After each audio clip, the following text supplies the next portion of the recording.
तो एपिसोड की शुरुआत में हमें दिखाया जाता है कि शाओफेन एक लड़की के साथ सेट में कहीं जा रहा होता है और वो लड़की उससे कहती है कि तुम्हें ज्यादा खुश होने की जरूरत नहीं है, क्योंकि तुम्हारे जैसे बहुत सारे लड़के हर साल यहाँ पे आते हैं और मेरे फादर को पैसे देकर उसके डायरेक्ट डिसाइपल बनने की कोशिश करते हैं। ये सुनकर शाओफेन कहता है कि क्या मैं मास्टर का पर्सनल डिसाइपल बन चुका हूँ? तो वो उसे बताती है कि तुम फिलहाल एक आउटर डिसाइपल हो और तुम्हारे पास सिर्फ 1 साल है। अगर 1 साल के अंदर तुम हार्ड वर्क करके काउहाइड लेवल तक आ जाते हो तो तुम इस सेक्ट में रह पाओगे, वरना तुम्हें सेक्ट से निकाल दिया जाएगा। पर एक बात है, अगर तुम मेरी हर बात मानोगे तो शायद मैं तुम्हारे लिए कुछ कर पाऊंगी। ये सुनकर शाओफेन आगे आ जाता है, जिस पर वो लड़की कहती है कि इतना ज्यादा एटीट्यूड अच्छा नहीं है। तो शाओफेन कहता है कि मेरे पास अभी 1 साल पड़ा हुआ है तो मैं 1 साल के अंदर बहुत कुछ कर सकता हूँ। जिस पर वो लड़की कहती है कि अच्छा तो फिर ठीक है, अगर कोई सीनियर तुम्हारी पिटाई करे तो फिर मुझे मत कहना। ये कहने के बाद हम देखते हैं कि कुछ डिसाइपल्स गर्म रेत के अंदर अपने हाथ डालकर प्रैक्टिस कर रहे होते हैं। वो अपने हाथों को रेत में डालते हैं और जब उनके हाथ बहुत ज्यादा गर्म हो जाते हैं तो वो हाथ बाहर निकालकर पानी में ठंडा कर लेते हैं और वापस से रेत में डालते हैं ताकि वो अपनी स्किन को ज्यादा से ज्यादा टफ बना सकें। और वो लड़की कहती है कि स्किन ग्राइंडिंग मेथड मेरे इस स्क्रॉल में लिखा हुआ है, क्या ये तुम्हें चाहिए? ये कहकर वो उसकी तरफ हाथ आगे बढ़ाती है और फिर स्क्रॉल वापस खींच लेती है और कहती है कि अगर तुम्हें ये चाहिए तो फिर मुझसे छीन कर दिखाओ, तुम चाहे कोई भी मेथड यूज करना चाहो तो कर सकते हो। तो शाओफेन उससे वो स्क्रॉल छीनने की कोशिश करता है और दूसरी तरफ वहाँ मौजूद डिसाइपल्स ये देखकर कहते हैं कि लगता है कि सीनियर सिस्टर फिर से नए डिसाइपल्स को तंग कर रही है। इतने में वहाँ पे सीनियर शेन आ जाता है और कहता है कि तुम लोग उन्हें छोड़ो और अपनी ट्रेनिंग पर फोकस करो। और सीनियर शेन देखता है कि शाओफेन उससे वो स्क्रॉल छीनने की कोशिश करता है मगर वो नहीं छीन पाता। इतने में शाओफेन को वहाँ पे रेत की एक बोरी नजर आती है, तो वो लड़की से स्क्रॉल छीनते हुए सीधा उस बोरी की तरफ जाता है और उससे मुट्ठी भरकर रेत उसकी तरफ थ्रो करता है, जिससे उसे कुछ भी दिखाई नहीं देता और वो उसके हाथ से स्क्रॉल छीन लेता है। जिस पर उस लड़की को बहुत ज्यादा गुस्सा आता है और वो कहती है कि तुम्हारी हिम्मत कैसे हुई ऐसा करने की? तो शाओफेन कहता है कि मैंने स्क्रॉल छीन लिया है, इसका मतलब है कि विनर मैं हूँ। तुमने खुद ही कहा था कि मैं स्क्रॉल छीनने के लिए कोई भी मेथड यूज कर सकता हूँ। तो वो कहती है कि ये चीटिंग है, तुमने अच्छा नहीं किया, तुम्हें इसकी सजा मिलेगी। ये कहकर वो उसे जैसे ही पंच मारने वाली होती है, अचानक सीनियर चेंग उसके पंच को रोक लेता है, जिस पर वो खुद भी हैरान रह जाती है। और सीनियर चेंग उससे कहता है कि लिटिल सीनियर सिस्टर, आप प्लीज इस लड़के को इग्नोर कीजिए, इसने गलती की है, ये आपसे माफी मांगेगा, वो आपको चोट बिल्कुल भी नहीं पहुंचाना चाहता था। जिसके बाद वो शाओफेन की तरफ देखकर कहता है कि क्यों, मैं सही कह रहा हूँ ना? तो शाओफेन कहता है कि मैंने कुछ भी गलत नहीं किया। ये सुनकर वो लड़की और भी ज्यादा भड़क जाती है और कहती है कि इसकी अकड़ तो देखो, ये अभी भी अपनी बात पे कायम है। तो सीनियर चेंग कहता है कि तुम छोड़ो, मैं इसे समझाता हूँ। वो उसे देखकर कहता है कि चलो तुम मेरे साथ चलो, मैं तुम्हें बताता हूँ। ये कहकर वो उसके पास आकर उसके कान में कहता है कि कांग्रेचुलेशन ब्रदर, तुमने अपना फर्स्ट टेस्ट पास कर लिया है। और फिर वो उसे ट्रेनिंग के बारे में बताते हुए कहता है कि सबसे पहले तुम्हें अपने हाथों को और भी ज्यादा स्ट्रॉन्ग बनाना होगा ताकि तुम किसी को भी बहुत ही पावरफुल पंच मार सको। और उसके लिए तुम्हें 3 तरह के मेथड्स को प्रैक्टिस करना होगा। सबसे पहले तुम्हें अपने की और ब्लड को और भी ज्यादा स्ट्रॉन्ग करना होगा और उसके बाद तुम रियल हुई टेक्निक्स को सीख सकते हो, जिसके बाद तुम माउंटेन्स में जाकर काउ हाइड और आयरन स्किन टेक्निक को सीखोगे। तो शाओफेन कहता है कि मुझे अपनी स्किन ग्राइंड करने के बाद कौन से लेवल को अचीव करना होगा। तो वो बताता है कि उसके बाद तुम्हें अपना की और ब्लड इंप्रूव करना होगा। वो उसे एक डेमो देते हुए कहता है कि सबसे पहले तुम्हें इस गर्म रेत में अपने हाथ दोनों इस तरह डालने हैं और जब तुम्हें लगे कि तुम अब इससे ज्यादा बर्दाश्त नहीं कर सकते तो तुम अपने हाथों को निकालकर पानी में डालकर ठंडा करोगे और वापस से रेत में डालोगे। ये सुनकर शाओफेन सेम उसी तरीके से उस टेक्निक को परफॉर्म करता है और अपने दोनों हाथ उसके अंदर डालता है और कुछ देर के बाद सीनियर चेंग कहता है कि बस तुम्हारा टाइम हो गया, अब इसे बाहर निकालो। मगर शाओफेन अपना हाथ बाहर नहीं निकालता और सीनियर चेंग देखता है कि वो बहुत ही ज्यादा गुस्से में है। और हमें दिखाया जाता है कि शाओफेन अपनी सीनियर सिस्टर्स के बारे में सोच रहा होता है। उसकी एल्डेस्ट सिस्टर उसे बचाते हुए एक खाई में जा गिरी थी और उसकी दूसरी सीनियर सिस्टर जिसे ब्याओमिंग हर वक्त तंग करता रहता है और उसके साथ जबरदस्ती करता है।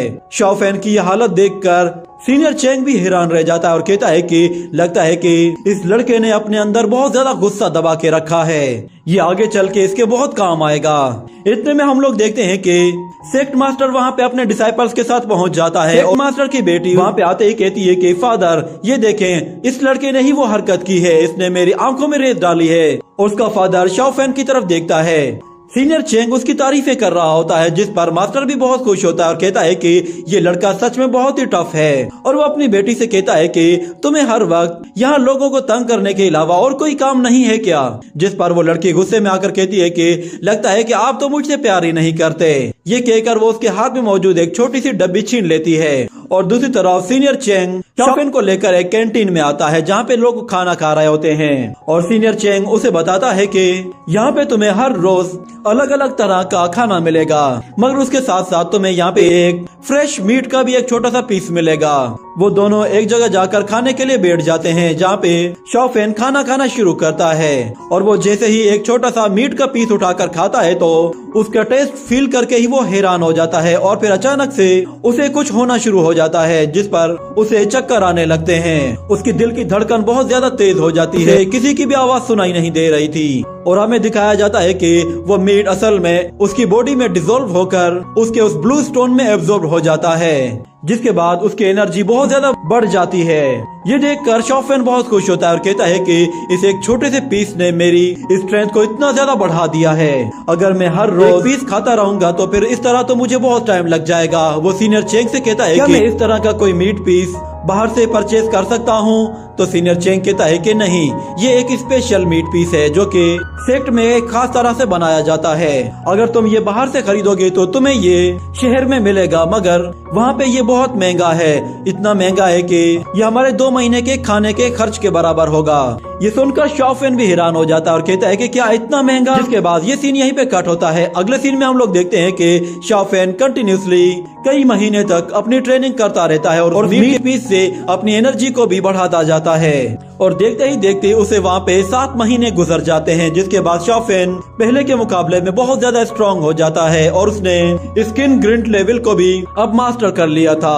और सीनियर चेंग उससे कहता है कि फिलहाल तुमने अपना फर्स्ट लेवल अचीव कर लिया है, अब तुम अपने घर वापस जाओ और कुछ दिन के लिए आराम करो। ये कहने के बाद शॉफेन वापस अपने घर की तरफ चला जाता है, जहाँ पे हम लोग देखते हैं कि ब्याओ मेंग दोबारा से उसके घर में जाता है और उसकी सिस्टर को पकड़कर उसे जबरदस्ती वहाँ से ले जा रहा होता है। इतने में शॉफेन की नजर उस पर पड़ती है तो वो तेजी से उसकी तरफ भागता हुआ आता है और उसके चमचों को एक जोरदार पंच से उठाकर वहाँ से दूर फेंक देता है। ये देखकर ब्याओ मेंग उसकी सिस्टर को गले से पकड़ लेता है और कहता है कि मैंने तुम्हें पहले भी मना किया था कि मेरे रास्ते में मत आना, वरना तुम मारे जाओगे। ये सुनकर शॉफेन कहता है, अच्छा तो तुम मुझे मारोगे? क्या तुम मुझे मारकर हुईशेन सेक्ट से पंगा लेना अफोर्ड कर सकते हो? उसे हुईशेन का नाम सुनते ही ब्याओ मेंग भी हैरान हो जाता है और कहता है कि क्या तुमने हुईशेन सेक्ट को ज्वाइन कर लिया है? ये सोचकर बहुत ज्यादा घबरा जाता है और कहता है कि इसने तो हुईशेन सेक्ट ज्वाइन कर लिया है, अब मैं इसका कुछ भी नहीं बिगाड़ सकता। इसके बाद वो उससे कहता है कि शॉफेन मुझसे गलती हो गई थी, असल में मैंने कुछ ज्यादा ही पी ली थी, इसलिए मैं थोड़ा सा बहक गया था और मैंने तुम्हारी सिस्टर को कुछ गालियां भी दी थी, उसके लिए मैं तुमसे माफी मांगता हूँ। मैं अभी अपने दोस्तों को लेकर यहाँ से चला जाऊंगा और दोबारा कभी भी लौटकर तुम्हारे घर की तरफ नहीं आऊंगा, इसलिए मुझे माफ कर दो। ये कहने के बाद वो अपने चमचों को लेकर वहाँ से दफा हो जाता है। मगर शॉफेन बहुत ही अच्छे से जानता था कि उसके जाने के बाद ये लोग दोबारा से उसकी सिस्टर पे हमला करेंगे, तो वो रात होने का इंतजार करता है। जैसे ही रात होती है तो वो चोरी छुपे घर से बाहर निकलकर ब्याओ मेंग के घर के पास जा पहुंचता है और उसके घर की दीवार कूद कर अंदर चला जाता है। उसके कमरे के पास पहुंचते ही वो अपना नाइफ बाहर निकाल लेता है और चोरी छुपे कमरे का दरवाजा खोलकर अंदर जाता है तो वो देखता है कि ब्याओ मेंग सो रहा है। तो वो आहिस्ता आहिस्ता उसकी तरफ आगे बढ़ता है, मगर इतने में उसके पैर में कोई चीज अटकती है, जिसकी वजह से वो गिरते गिरते बच जाता है। और पीछे मुड़कर देखता है तो पीछे ब्याओ मेंग की लाश पड़ी होती है, जिस पर वो खुद भी बहुत ज्यादा डर जाता है। वहाँ पे और भी 2-4 लोगों की लाशें पड़ी हुई हैं और उनको देखकर ऐसा लग रहा था कि जैसे उनकी पूरी बॉडी के अंदर से ब्लड को एब्जॉर्ब कर लिया गया है। इसी के साथ ये एपिसोड यहीं पे ही एंड हो जाता है।